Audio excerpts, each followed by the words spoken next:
nombre es Marcela Michel López y soy la presidenta de la Cámara de la Industria Alimenticia de Jalisco, como ya me presentaron. La Cámara de la Industria Alimenticia de Jalisco es un organismo empresarial fundado desde 1942 que agrupa empresas dedicadas a la elaboración, empaque, transformación y proveeduría de alimentos y bebidas. Somos la única cámara empresarial del ramo alimenticio del país. Nuestro principal objetivo es promover el desarrollo del sector, fortaleciendo y mejorando las oportunidades en el mercado de nuestros agremiados. Contamos con un laboratorio de análisis en temas de inocuidad, calidad y etiquetado, siendo uno de los más completos a nivel nacional. La industria alimenticia juega un papel relevante en la economía nacional. México es el principal exportador mundial de cacao en polvo con azúcar, cerveza, aguacate, entre otros. Además, México está innovando en tecnologías de empaque y embalaje reciclable, desarrollo de productos para prevención y tratamiento de enfermedades, entre otros aportes importantes. Como podemos ver, la industria alimenticia es crucial para el desarrollo de nuestro país, tanto en producción interna como en exportaciones. De los más de 32,000 millones de dólares de exportaciones que registró este sector en el 2017, más del 78% estuvieron destinadas al mercado de Estados Unidos. Actualmente existe una creciente epidemia mundial de obesidad que afecta cada vez más a los países de ingresos más bajos y está agravando rápidamente las múltiples cargas de la malnutrición y enfermedades no transmisibles. En el caso de nuestro país, la obesidad es un problema creciente que puede detectarse en todas las zonas de México. Así lo expuso la doctora Teresa Chamá Levy, directora adjunta del Centro de Investigación en Evaluación y Encuestas del Instituto Nacional de Salud Pública.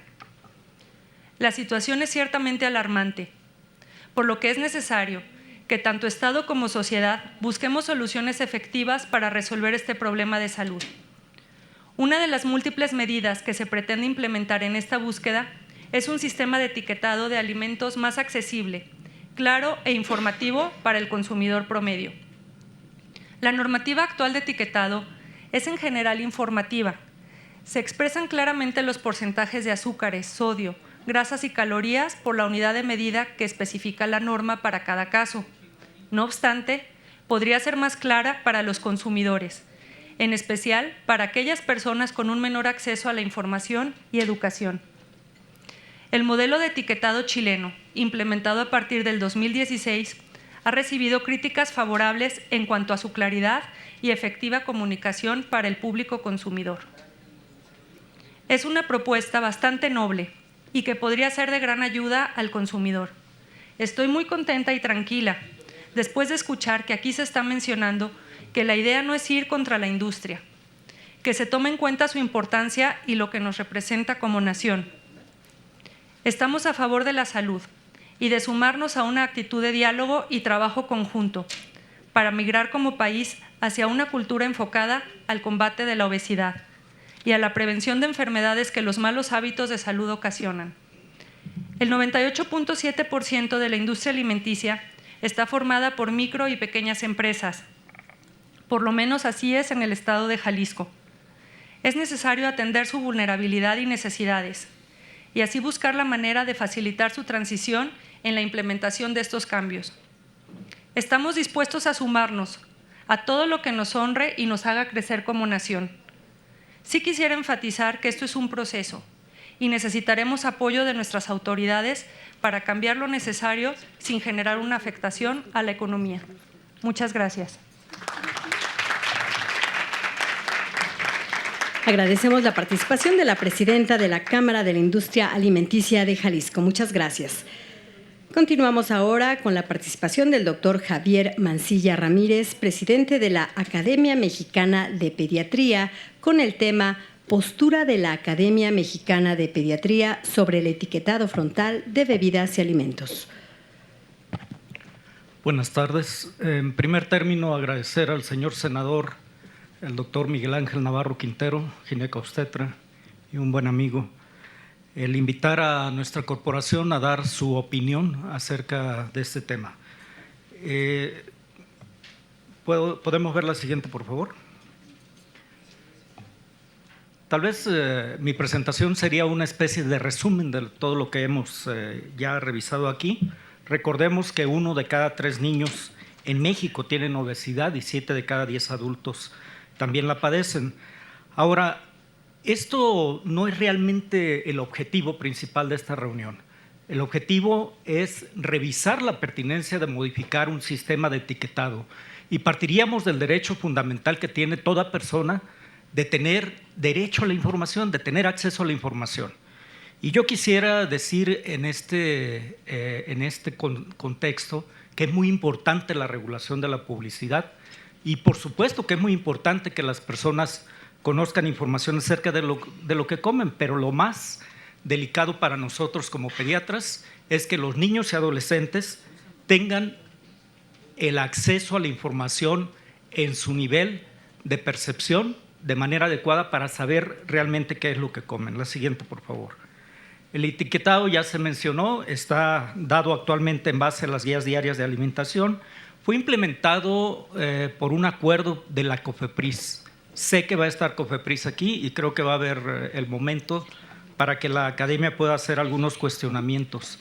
Ya sabemos que en México más del 70% de las muertes de los adultos son causadas por enfermedades crónicas no transmisibles, y lo traigo a colación porque aunque ya se mencionó que el 58% de las calorías de la energía total que consume una persona proviene de alimentos procesados, quiero decirles que hay un antecedente, el Observatorio Mexicano de Enfermedades No Transmisibles, en el cual coincidimos la industria y coincidimos la academia, las instituciones preocupadas por el tema de obesidad, de diabetes en nuestro país. Claro que es un problema multifactorial, empecemos por el aspecto genético que nadie lo ha mencionado, pero también quiero decirles que en varias ocasiones se hizo el cuestionamiento del tipo de etiquetado que se tiene. En alguna ocasión presentó el doctor Simón Barquera, que es algo así como el Quijote de la Mancha del etiquetado, y espero que no llegue a ser el Cid Campeador, pero la academia le apoyó en esto que tiene años de estar trabajando y creemos que es una propuesta muy buena. Ahora, lo que nos cuestionamos como academia es que ya se ha propuesto este cambio de etiquetado y lo que no se ha mencionado aquí es que la Suprema Corte de Justicia de la Nación ha rechazado 2 veces la posibilidad de que se cambie el etiquetado. Se ha mencionado la importancia del aporte económico que tiene la industria de los alimentos. Está perfecto. Sé que tienen un gran poder desde el punto de vista económico, pero creo que el poder de la conveniencia, de los derechos de la población, es lo que debe de prevalecer. Ya sabemos, la siguiente, por favor, ya sabemos el tipo, la siguiente, por favor. La siguiente. Ya sabemos esto, ya se ha estado comentando, la siguiente, por favor. Sabemos la importancia de que se enfoque el nuevo etiquetado en el exceso en la dieta que puede ser perjudicial de algunos componentes de estos alimentos. Y lo más importante, que la información permite evaluar rápidamente en el momento de la compra, antes del consumo, los alimentos que son adecuados. Y quiero insistir mucho, la siguiente, por favor, en la importancia de hacer accesible la información para niños y adolescentes que son grandes consumidores de los productos preenvasados. La siguiente, por favor. De tal manera que la posición de la Academia Mexicana de Pediatría es apoyar la propuesta del Grupo de Expertos de la Academia Nacional de Medicina y del Instituto Nacional de Salud Pública para la implementación, no para la implantación, para la implementación de un etiquetado de advertencia que permita, por supuesto, otra serie de acciones que son necesarias para poder hacer eficiente esta estrategia. La siguiente, por favor. Finalmente, la Academia Mexicana de Pediatría expresa su compromiso solidario con la Comisión de Salud del Senado de la República por esta iniciativa que definitivamente busca beneficio a la población, no afectación económica de nadie, y especialmente porque promueve el derecho a la protección de la salud que está considerado en el artículo 4 de la Constitución Política de nuestro país y en especial, particularmente porque promueve los derechos básicos de la infancia y la adolescencia, que son grupos de la población en alta condición de vulnerabilidad. Busquemos lo mejor para la población. Creo que el senador expresó muy bien. Este es un ejercicio de coincidencias. busquemos las coincidencias, no las diferencias, pero hagámoslo buscando el mayor beneficio para nuestra gente. Muchas gracias. Agradecemos la intervención del presidente de esta academia a favor de la salud de los niños. Seguimos ahora con la participación de la maestra Fiorella Espinosa de Cándido de UNICEF México con el tema Recomendaciones de UNICEF para el diseño y la implementación de un etiquetado claro de alimentos y bebidas para los niños. Gracias, buenas tardes. A nombre de mi representante de UNICEF México, Christian Skuk, quiero agradecer por el espacio que se le da a UNICEF, otro organismo internacional como lo es la Organización Panamericana de la Salud y la Organización Mundial de la Salud. Quisiera en primer lugar compartir con mucho gusto que UNICEF, justamente por la importancia que tiene atender el problema de la mala nutrición en niños, niñas y adolescentes, está expandiendo su agenda a nivel global y con mucho más razón a nivel de México. Por ende, el tema de mala nutrición y de la doble carga de la mala nutrición va a ser un tema prioritario para UNICEF México. Bueno, ya escuchamos algunas de las estadísticas que son referentes a cómo está este tema en los niños, niñas y adolescentes.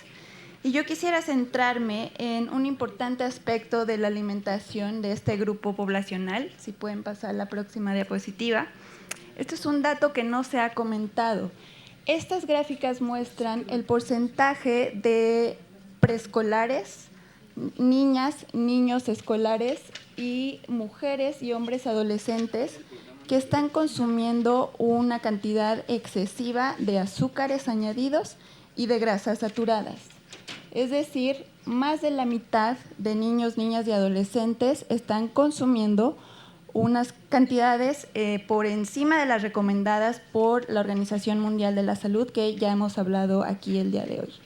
Esto lo quise comentar porque, por ende, quiere decir que el etiquetado, que es el tema que nos trae el día de hoy, tiene que tener por objetivo el reducir estas cantidades que consumen niños, niñas y adolescentes. Un etiquetado como el que ha propuesto ya aquí la Academia y la Organización Panamericana de la Salud es, por supuesto, el que es apoyado por UNICEF México. Y no quiero dejar de mencionar dos aspectos importantes, siguiente diapositiva, que son el quehacer de UNICEF México, pero que también debe ser asunto de todos y todas las que estamos aquí hoy en día, que es el proteger a la infancia. México ratificó la Convención sobre los Derechos del Niño en 1990, es decir, son más de 30 años en que tenemos el compromiso de proteger a la infancia. En el artículo 24 menciona que los Estados partes reconocen el derecho del niño al disfrute del más alto nivel posible de salud. Y hoy lo que estamos haciendo aquí es establecer los parámetros para una política que tiene este fin, el que los niños, niñas y adolescentes disfruten del más alto nivel posible de salud. Los Estados parte deben, o es importante, que aseguren que todos los sectores de la sociedad, y en particular los padres, niños, conozcan los principios básicos de la salud y nutrición. Se ha hablado aquí ya del papel que tiene la educación, y el etiquetado funciona justamente como una herramienta para obtener información y, junto con una campaña educativa, tener conocimientos de salud y nutrición. Siguiente diapositiva. Nuestra Constitución mexicana también en su artículo 4 menciona que todas las decisiones y actuaciones del Estado se velará y se cumplirá con el principio del interés superior de la niñez.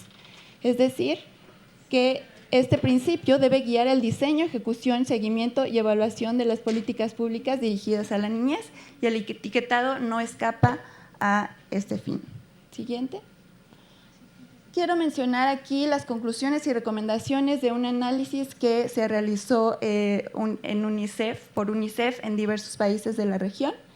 Son 4 y coinciden finalmente con lo que hemos visto a lo largo de la mañana. El uso del etiquetado frontal como estrategia de salud pública tiene como objetivo ayudar a los consumidores a elegir alimentos y bebidas industrializados más saludables de una manera más sencilla y rápida. Es decir, se requiere entonces un etiquetado que sea efectivo y que informe de forma simple, consistente y llamativa, que se pueda interpretar rápidamente y que no requiera de habilidades matemáticas. El etiquetado que tenemos hoy en día no cumple con estos principios. Siguiente. Finalmente, dos aspectos muy importantes. El desarrollo del etiquetado debe estar respaldado y elaborado con evidencia científica, que es lo que hemos insistido el día de hoy. Hay evidencia suficiente para implementar un etiquetado nutrimental que vaya a ayudar a los niños y a niñas a tomar mejores decisiones. Es decir, no solo los adultos pueden usar este etiquetado, también niños, niñas y adolescentes. Y finalmente, y no menos importante, y ya se ha mencionado también, es que en la regulación se deben considerar otros componentes de las etiquetas. En este estudio de UNICEF lo que vimos es que había leyendas, personajes y ofertas que están incluidos en este empaque y que son atractivos a niños, niñas y adolescentes. Estas serían las recomendaciones de UNICEF México. Muchas gracias. Importante la postura de UNICEF México, representada por la maestra Espinosa. Muchas gracias. Escuchemos ahora la postura de la Unión Nacional de Cañeros en voz de su presidente, el ingeniero Carlos Blacayer. Muchas gracias. Antes que nada, agradecemos a esta Comisión de Salud la invitación para participar en este Parlamento abierto en materia de etiquetado. La agroindustria mexicana de la caña de azúcar comprende las actividades de siembra, cultivo, cosecha, industrialización y comercialización de la caña de azúcar. La producción de la caña de azúcar se desarrolla en 15 de las 32 entidades federativas del país. El cultivo abarca más de 900,000 hectáreas, se desarrolla en 267 municipios y en ellos radican alrededor de 13 millones de mexicanos. Son cerca de 500,000 empleos directos los que la actividad genera, considerando 183,000 productores de caña. Por favor, la siguiente. En el país operan 51 ingenios. En el ciclo azucarero se cosechan entre 55 y 57 millones de toneladas de caña y de su procesamiento se obtienen 6,425,000 toneladas de azúcar. El valor bruto de la actividad es superior a los 80,000 millones de pesos y representa el 13.83% del PIB agropecuario.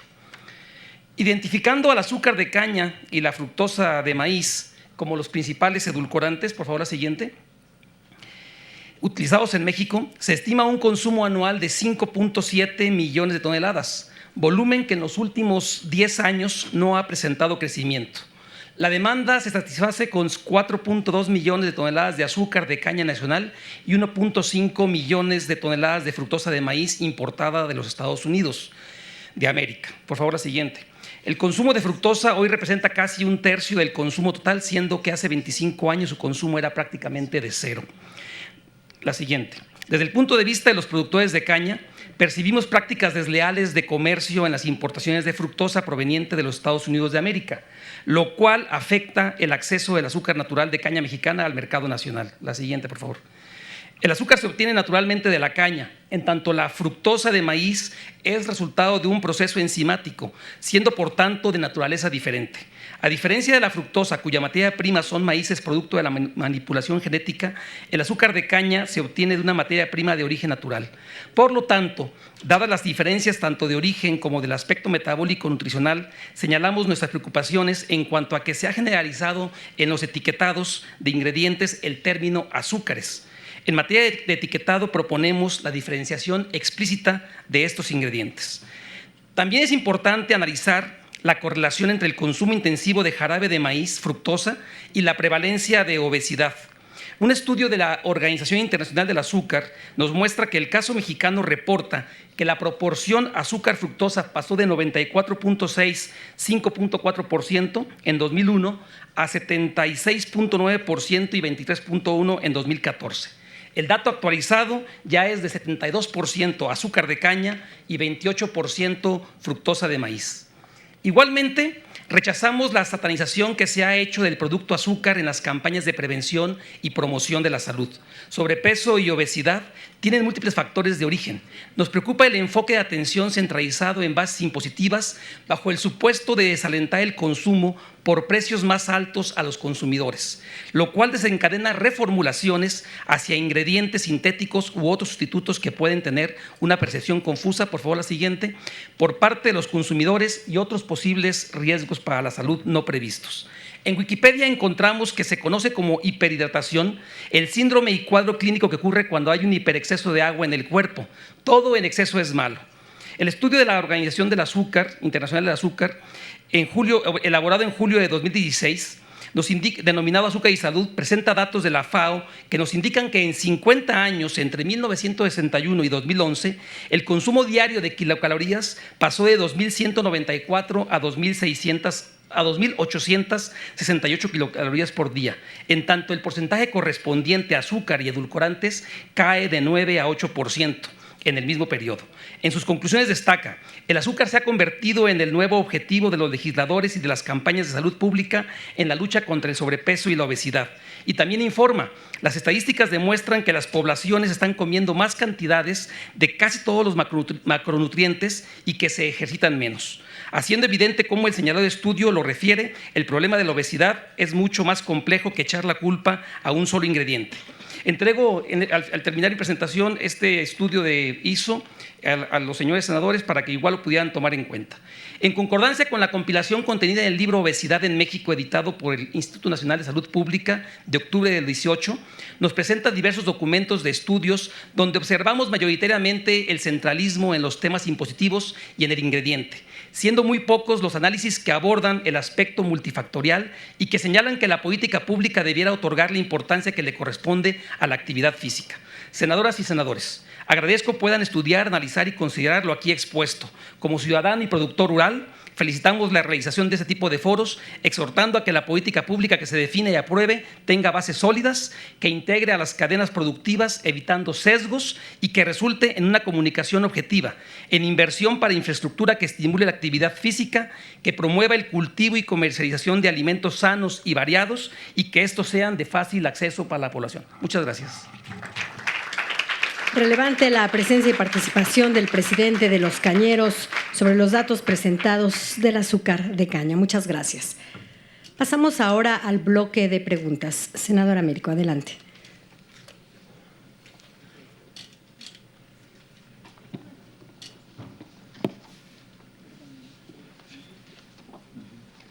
Pues nuevamente, aquí estamos en la tarde escuchando a nuestros ponentes y, bueno, reiterando yo creo lo que hemos venido viendo a lo largo de la mañana, ¿no? En el sentido de lo que decimos, esta visión prospectiva de la situación multifactorial y que ya no tenemos una circunstancia lineal de lo que en su momento podemos presuponer que atacando una causa vayamos a generar el efecto deseado, sino que es una serie de cofactores que pueden estar existiendo y que debemos de tener en cuenta desde el punto de vista de una participación y también de la importancia de la industria agropecuaria, la industria de los alimentos, las visiones que tienen desde su punto de vista en cuanto a las oportunidades de consumo de los diferentes alimentos y la circunstancia desde el punto de vista de salud pública y la oportunidad que esto nos da en beneficio de la población. Yo creo que necesitamos hacer un esfuerzo por conciliar y ver las situaciones que favorezcan la oportunidad del bienestar de nuestra población y ver qué áreas de oportunidad tenemos con una industria sensible y participativa socialmente a que podamos tener modificaciones en lo que pues, las circunstancias científicas nos avalan del impacto que está teniendo la forma de alimentarnos en este momento de nuestra sociedad, con ejemplos a nivel mundial. A mí, escuchando y teniendo la participación de gente pues, muy avanzada en la preparación desde el punto de vista pediátrico, yo contemplaría el poder hacer propuestas desde el punto de vista de porciones, que adolecemos de porciones para población infantil, las mismas porciones que tenemos en la industria de la harina, de la industria del refresco, de la industria de las aguas, son las porciones que consumimos nosotros como adultos y se las damos a consideración desde una temprana edad a nuestros hijos, a nuestros nietos, y ellos asumen y comienzan a tener esa ingesta de estas dimensiones de alimentos y se comienzan a acostumbrar a un aumento mayor de calorías, y por eso de este impacto que estamos viendo en las gráficas, pues de que todos los niños tienen por arriba del 70%, 80% de la ingesta que se requiere para ellos, de la situación calórica y de grasas, porque comen porciones, vamos a decirle así, de adultos, ¿verdad? Entonces, a lo mejor también dentro de esta oportunidad de considerar, estar haciendo un análisis de una propuesta de que la industria pueda considerar porciones no tan fragmentadas, pero sí a lo mejor en cuanto a una población infantil objetivo y la porción adulta. No sé qué pudieran opinar en ese sentido. Muchas gracias, senador Villarreal. En primer término, me llamó mucho la atención la última ponencia, porque también nosotros estamos muy preocupados porque se utilicen otros azúcares que no son realmente tal. Fructosa no tiene nada que ver con glucosa, que es el azúcar de la caña. Entonces nosotros como médicos, sobre todo los que somos perinatólogos, nos encantaría que nuestras mujeres consumieran azúcar. Hay una preocupación muy grande por el efecto que tiene la fructosa, los productos que contienen fructosa, porque se incrementa muchísimo el riesgo de diabetes gestacional. Y una mujer diabética gestacional se convierte en candidata para tener una diabetes tipo 2 en los próximos 5 años, más de la mitad de ellas, y que sus hijos sean diabéticos también. Entonces, me pareció muy enfática su presentación y quiero decirle que somos aliados de usted. Bueno, las porciones, señor senador, ¿se acordará usted que hubo una propuesta y se redujeron las porciones de la comida chatarra que se vende en las escuelas? Y lo que pasaba es que los niños compraban 2 bolsitas en lugar de una. Entonces, creo que no está mucho la solución por ahí, pero yo creo que sí está bien que se establezcan cuáles son las recomendaciones de acuerdo a la edad, pero que se cumpla con la necesidad de educar al niño, a la niña, para que pueda identificar cuándo rebasa lo que es adecuado, lo que es recomendable. Ya se ha mencionado mucho aquí que el azúcar que se consume con los refrescos, este etiquetado no es adecuado porque no da una información correcta. Hace que las personas puedan consumir hasta 90 gramos de azúcar cuando la recomendación es menos de 50. De hecho, lo óptimo son 25 gramos por día y para los niños menos de 19 gramos. Entonces, sí creo que hay que hacer mucho trabajo, senador. Yo me comprometería por parte de la academia a trabajar junto con ustedes para trabajar en estas recomendaciones, porque creo que es una labor multidisciplinaria. Tienen que trabajar junto con nosotros los nutriólogos, en fin, una serie de especialistas.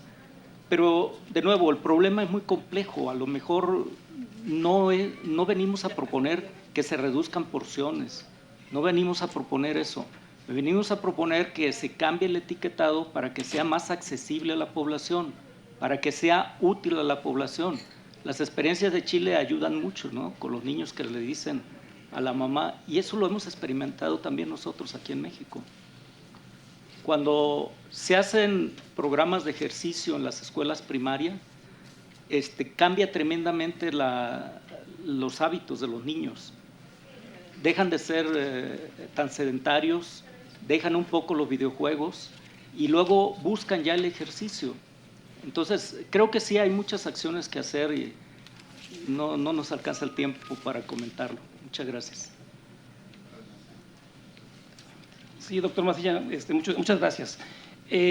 Yo considero que cuando este tipo de etiquetados, al cual no nos oponemos de manera tajante, más bien creo que deberíamos de ser más objetivos y no señalar solamente ciertos ingredientes que son los de interés.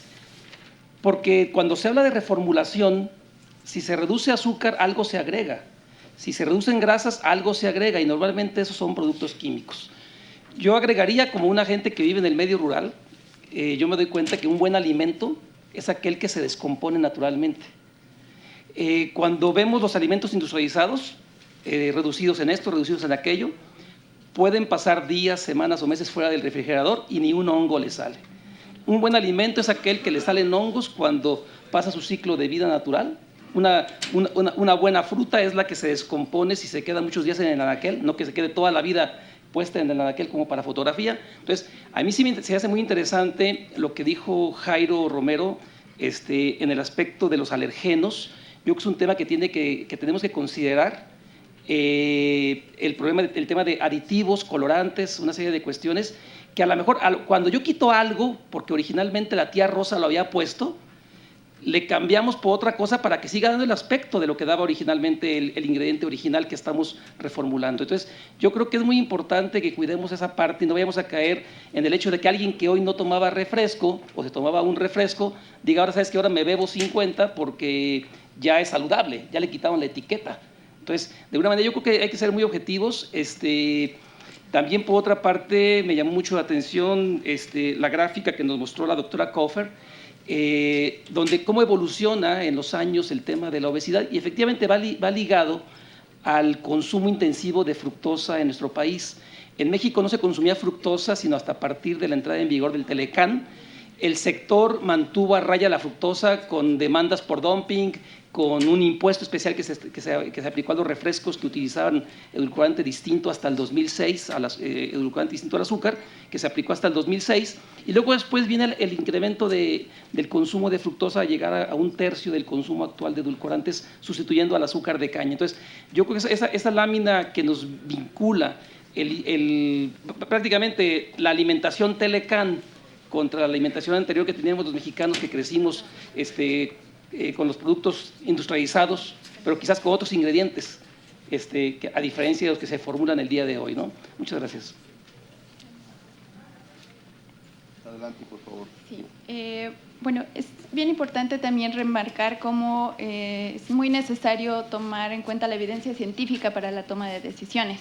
Hay un dato que ya no presenté, pero de la encuesta nacional de salud y nutrición 2012, no es la más actual, pero son los datos que tenemos, nos indican que de estos azúcares añadidos que consumen los niños y niñas en exceso, más de la mitad provienen de bebidas azucaradas.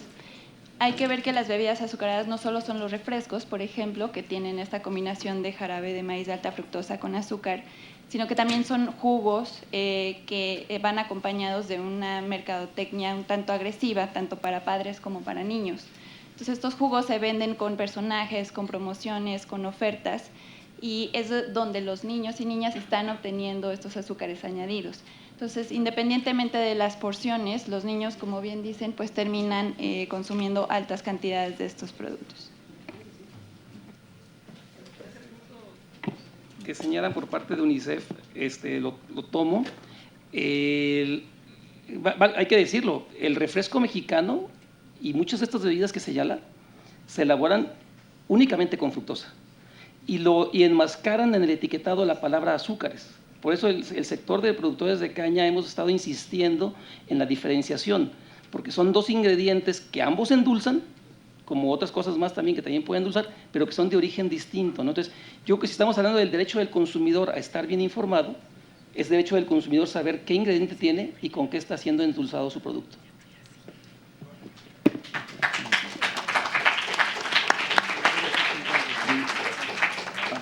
Senadora, por favor, Xochitl Gálvez.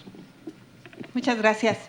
A mí me parece que esta mañana pues, hemos aprendido, yo agradezco a todos los que de alguna manera han aportado, pues que es la suma de muchos esfuerzos. Decir que con que hagamos un etiquetado vamos a resolver el problema, pues creo que eso hoy lo tenemos clarísimo. Tiene que ir acompañado con toda una política de publicidad. O sea, tenemos que parar con la publicidad engañosa. Tenemos que parar con el tema de la responsabilidad de lo que los niños comen, porque los niños no van a leer un etiquetado, ¿verdad? Entonces, sí tiene que haber una reformulación muy clara y muy concreta porque si no, pues, el simple, pues sí, la gente va a seguir comiendo lo que tengan en el anaquel. Entonces yo sí creo que en especial con los niños hay países que han sido bastante duros con el tema de los agregados en los alimentos infantiles. Sí sería interesante leer esas experiencias. Alemania sé que acaba de hacer algo bastante contundente, porque creo que en los niños pues ellos no pueden tomar una responsabilidad porque pues no, y creo que el Estado tiene que procurarlo. Entonces yo pues agradecerles de verdad el conocimiento.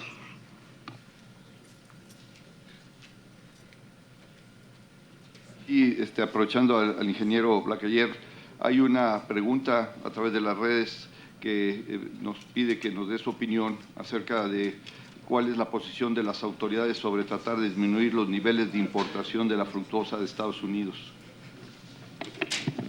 Qué interesante pregunta, y nos la hacen en la mera raíz del país donde se toman este tipo de decisiones, que me refiero a los tratados comerciales internacionales, aquí en el Senado. México forma parte de un Telecán. Los edulcorantes forman parte de un capítulo del Telecán, o como se llame ahora TEMEC, o lo que quede de él. Yo diría que la caña de azúcar y el azúcar fuimos moneda de cambio para tener unas negociaciones TEMEC suavecitas. Yo os invitaría, ustedes ya probaron aquí el TEMEC, no habla nada de azúcar, el azúcar está juzgada desde el Telecán y sentenciada con unos acuerdos de suspensión que Estados Unidos le impone al azúcar mexicana. Sin embargo, la fructosa de maíz, como yo comentaba en mi presentación, que pues el espacio de tiempo no nos dio chance de aclararle, la fructosa se importa hacia México con un factor de dumping de alrededor del 50%.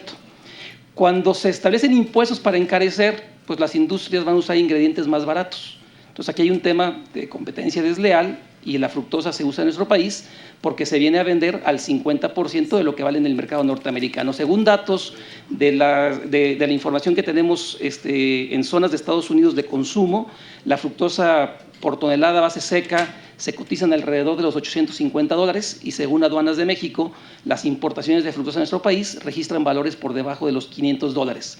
Entonces, hay un factor de dumping, lo hemos señalado a la Secretaría de Economía de diferentes gobiernos, me refiero en sexenios, hasta inclusive el actual. Hubo algunas opiniones del subsecretario Acevedo que sí nos gustaría poderlas posteriormente pues clarificar, porque creo que fueron un poco confusas.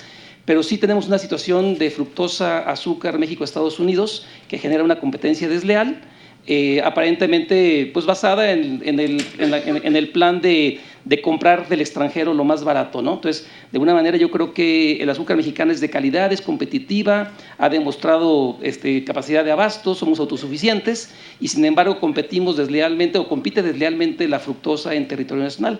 A la pregunta que nos hacen del tema de qué hacemos, cuál es la posición de las autoridades. Bueno, yo no soy autoridad, yo soy representante de los productores de caña, y hemos estado señalando esa anomalía en la relación binacional México-Estados Unidos, invitando al Senado de la República a conocer más a detalle y más a profundidad el tema del mercado de edulcorantes de la región Norteamérica, y que pudiéramos encauzar soluciones o mejores acuerdos entre México y el país vecino. Tenemos otra pregunta que también viene de las redes sociales, de Carolina Quirós, de cómo lograrán los organismos encargados del etiquetado que no haya conflicto de intereses. Yo me atrevería a comentar que es que realmente todos nos tenemos que poner de acuerdo que el objetivo final de estos trabajos y de estos foros y de esta información es por el bienestar de las personas, y que si mantenemos eso como primicia central y todos nos preocupamos como punto clave el que busquemos las mejores condiciones para el individuo y la sociedad para cada vez tener una mejor nutrición y una mejor oportunidad de salud, yo creo que ahí se dimitirían todos los intereses y los conflictos de interés, y estaríamos realmente conciliando hacia todos, hacia un mismo factor. Yo no me quiero quedar sin aprovechar la mesa de este foro y que nos pudieran tratar algún comentario relacionado a los productos light y la sensación que nos pueden dar de que son productos saludables o que tienen otro beneficio en la circunstancia de la oportunidad del consumo por tener ese apellido, y qué opinión les guarda este tipo de productos alimenticios. Doctor Mancilla.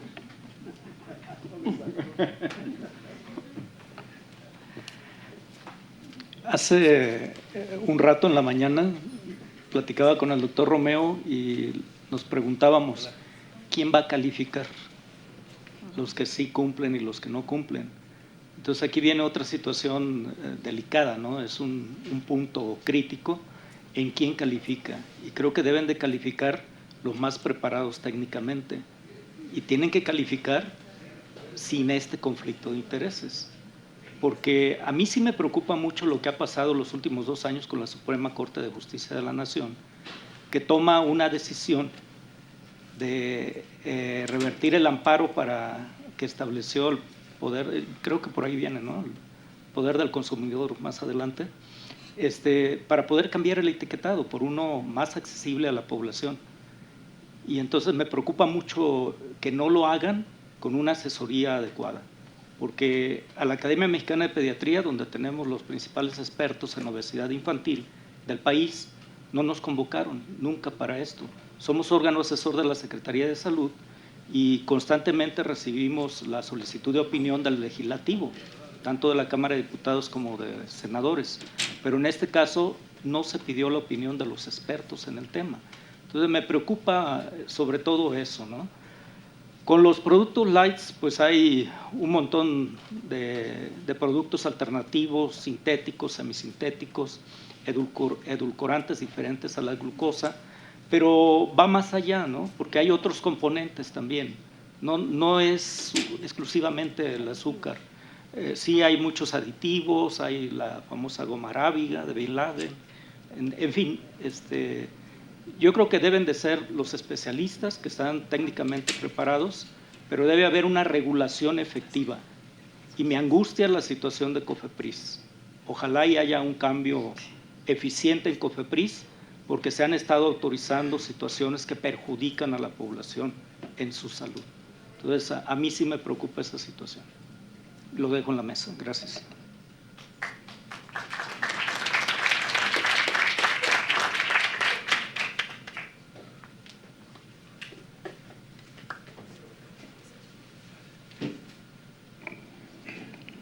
Bueno, en el tema quizá no de per se los alimentos light, pero sí del uso de edulcorantes, para UNICEF es importante que se revise bien cuál es la evidencia científica que respalda o no el uso de estas sustancias artificiales, dado que pues lo que hasta hoy en día la evidencia científica indica es que más vale aplicar el principio precautorio, sobre todo en el caso de niños, niñas y adolescentes.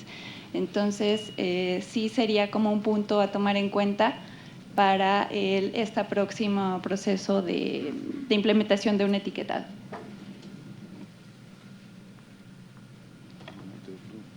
Le damos la palabra al senador Miguel Ángel Navarro. Yo creo que todas las intervenciones han sido muy valiosas. La discusión sobre el Tratado de Libre Comercio fue una discusión que involucró primeramente a la industria azucarera, en el cual los cupos de importación estaban definidos, pero a posteriori que la industria farmacéutica mexicana hubiera también cumplido con los cupos que iba a exportar. Sin embargo, no hubo, desafortunadamente, a pesar de cartas paralelas en aquel entonces, un respeto al mercado del azúcar con Estados Unidos.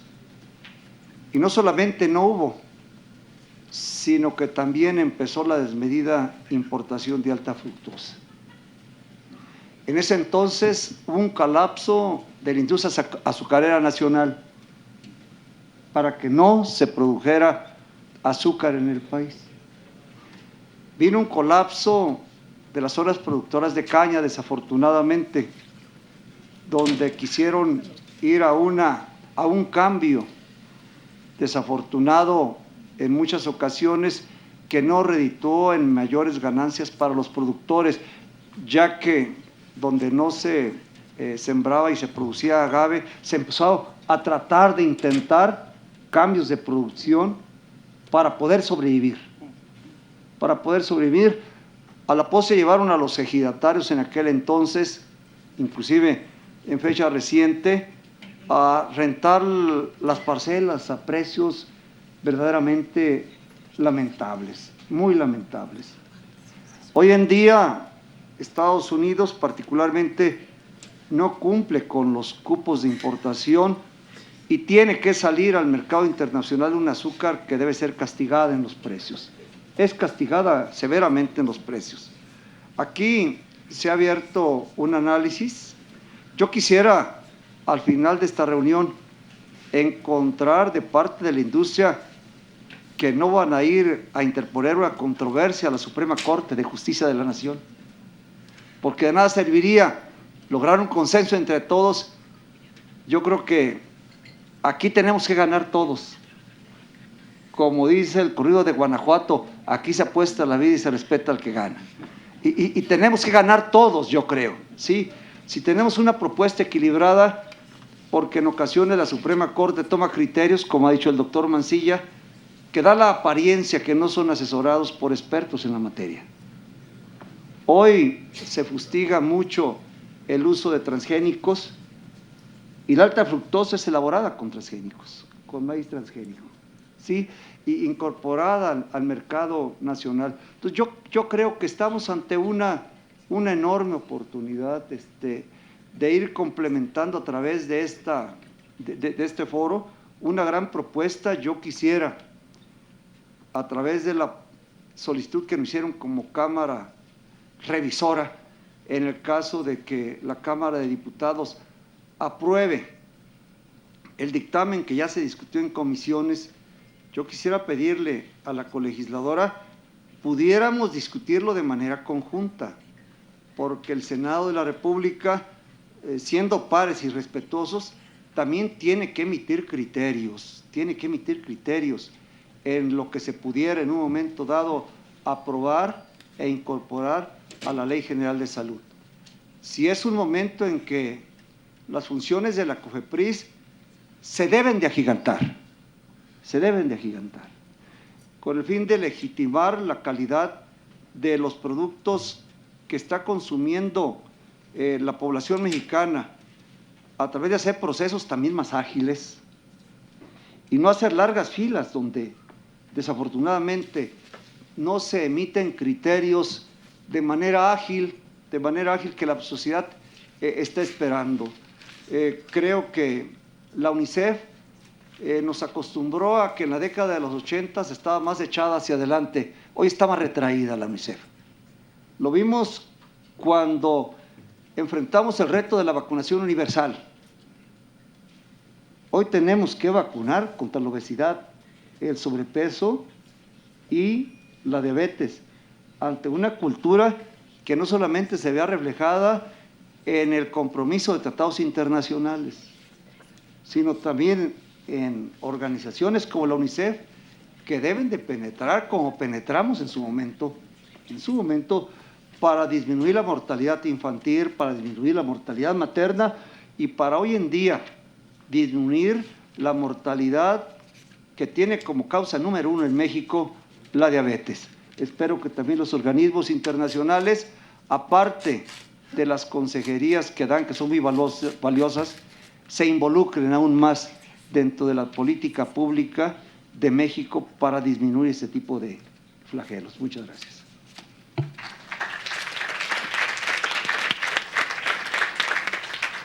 Bien, y con esta participación del senador Miguel Ángel Navarro terminamos este tercer bloque de nuestro programa. Les damos a todos ellos un cálido aplauso. De esta manera se llevó a cabo esta cuarta mesa de trabajo.